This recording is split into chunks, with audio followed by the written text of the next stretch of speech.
Hello and welcome. Today let's take a look at the new Tier 8 British battleship, the Vanguard. And although it does say work in progress in the corner, she is not subject to change anymore because she is already available in the premium store. Now, she has been extensively buffed compared to her initial launch, but let's be honest, all Wargaming really had to do was give us this, right? I mean, it's a submarine that goes 25 knots. It carries 4 Spearfish, which are torpedoes that go 80 knots and have a range of 54 kilometers, and if that's not enough, she also comes with 16 Tridents. And if you're wondering what Tridents are, they are SLBMs, or submarine-launched ballistic missiles, and these are used to carry nuclear warheads.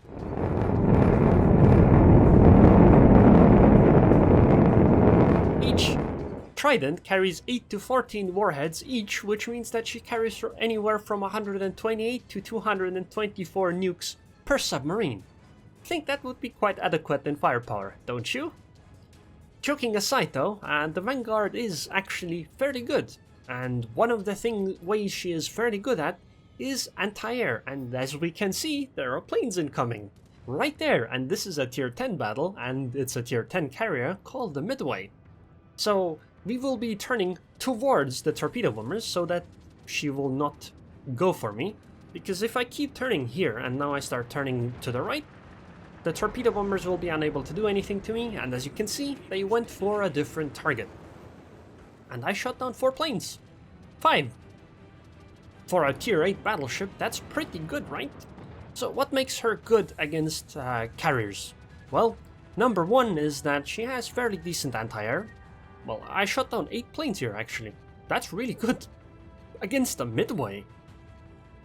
Now, she has good anti-air. However, if you take even one HE shell, half your anti-air goes on strike. They're like, nah, sorry, lad, we're gonna take a break now. However, what also makes her good is her incredible maneuverability, because she basically has a rudder shift that's equal with cruisers. In fact, I think there are many cruisers, well, maybe not many, but some cruisers that have worse rudder shift times than the ship. And on top of that, she also has a fairly good turning circle. And both of these together make her very good at avoiding torpedo bombers, because what's the main way to avoid torpedo bombers? Well, you turn into them. You might not always be able to avoid all of it, but you can at least minimize the damage. And because of that, combine that with islands, she's really good against that.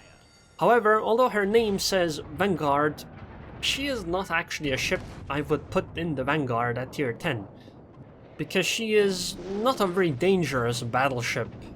Because she has 381mm caliber guns, which means that she can't overmatch like half the cruisers. By the way, I mentioned the anti-air thing. Check this out, I've taken barely any damage, and half my anti-air crews have gone on T-break permanently. So yeah, as you can see, taking any kind of HE shells is very bad for your anti-air. However, it doesn't remove your ability to dodge things, and look, there's torpedo bombers coming in again.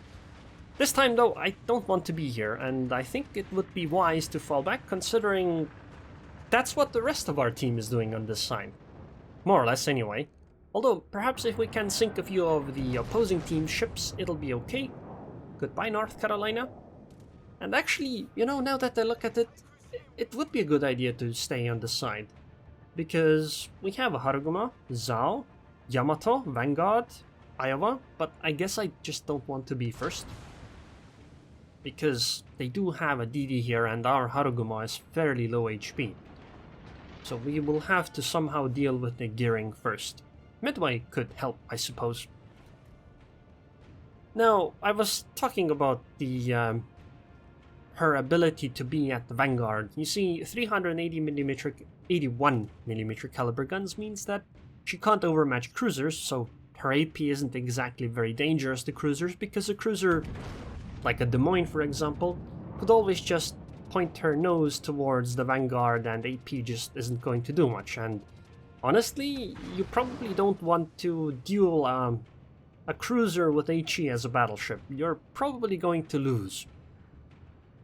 So, because her HE was also buffed, I would actually play her mostly as HE spammer. Yeah, I know, HE spamming battleships aren't the most exciting, but, well, the other thing that comes with having this kind of AP caliber is that your penetration values aren't exactly stellar either, so even if you have a battleship broadsiding you at long range, you know, it's not going to be great.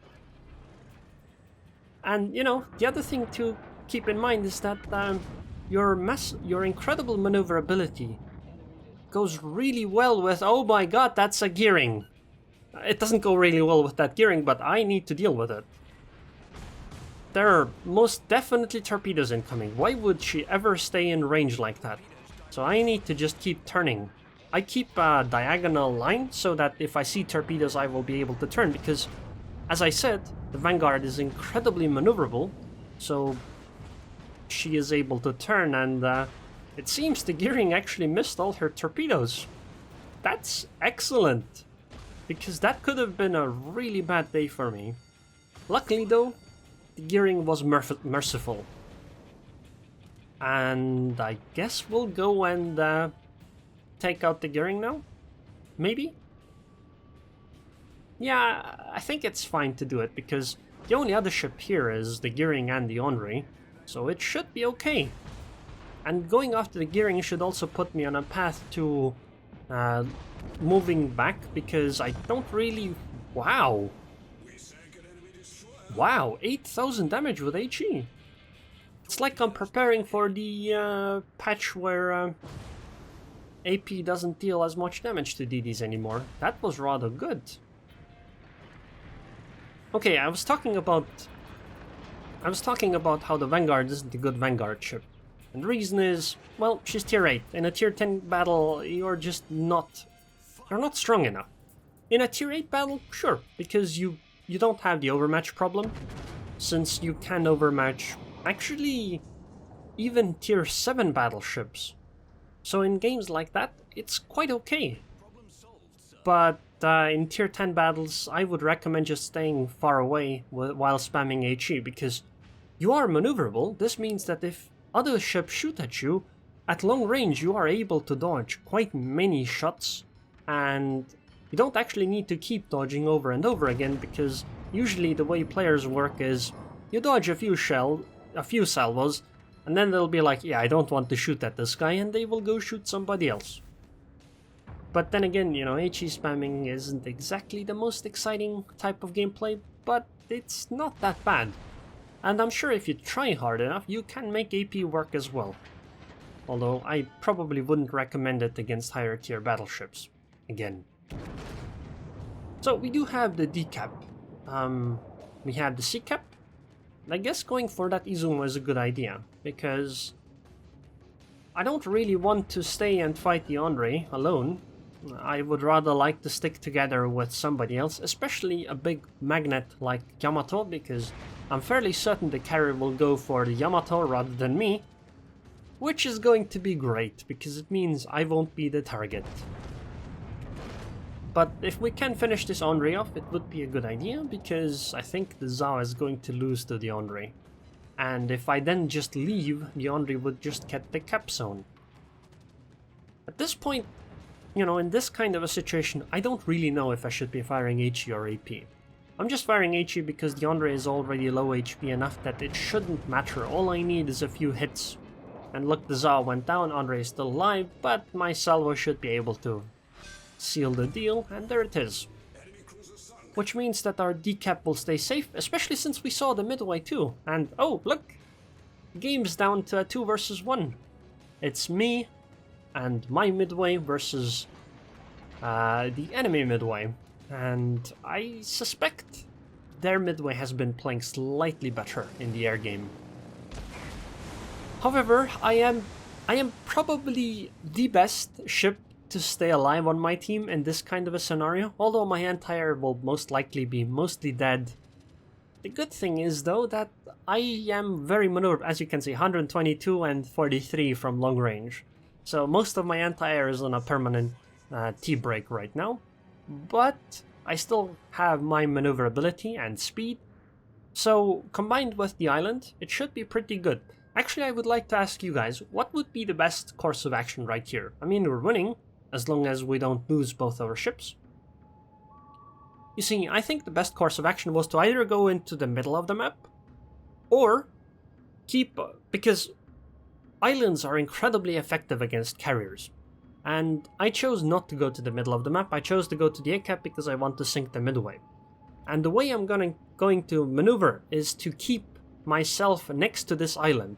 I will keep the island to the right of me, which means that the torpedo bombers cannot come from that side. As you can see, torpedo bombers are approaching from the right side, but they will be unable to drop on me because I am too close to this island for the torpedoes to arm properly.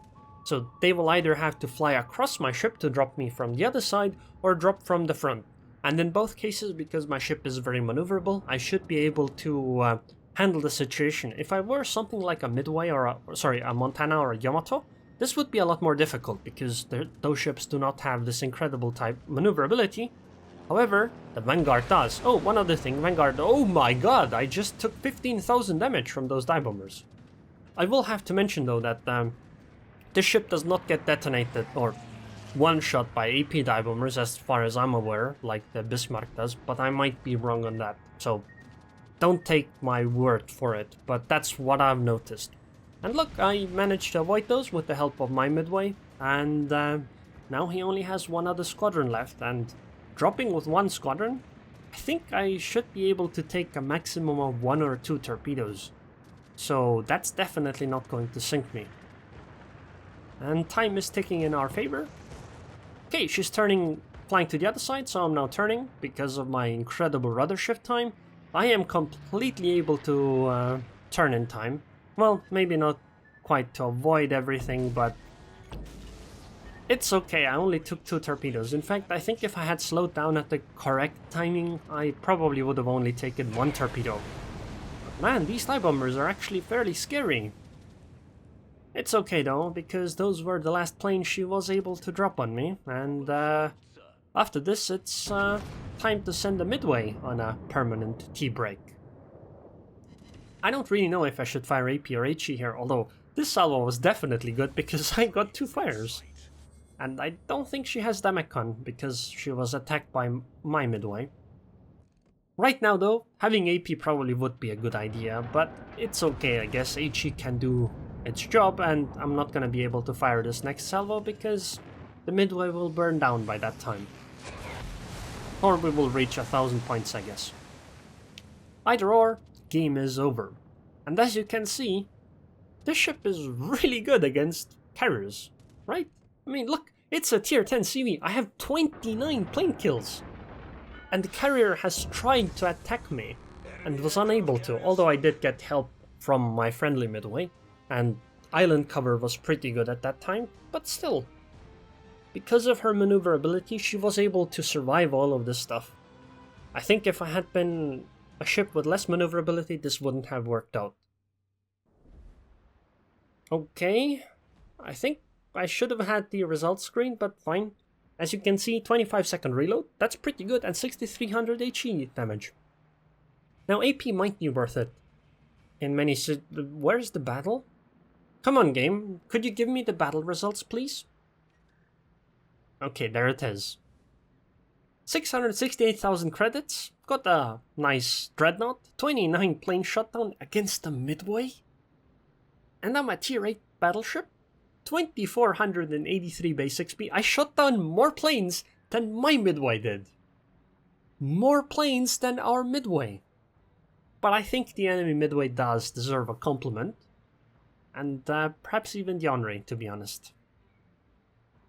I'd like to compliment our Midway, but I mean, she got kinda outplayed by the enemy CV, so let's go with good manners.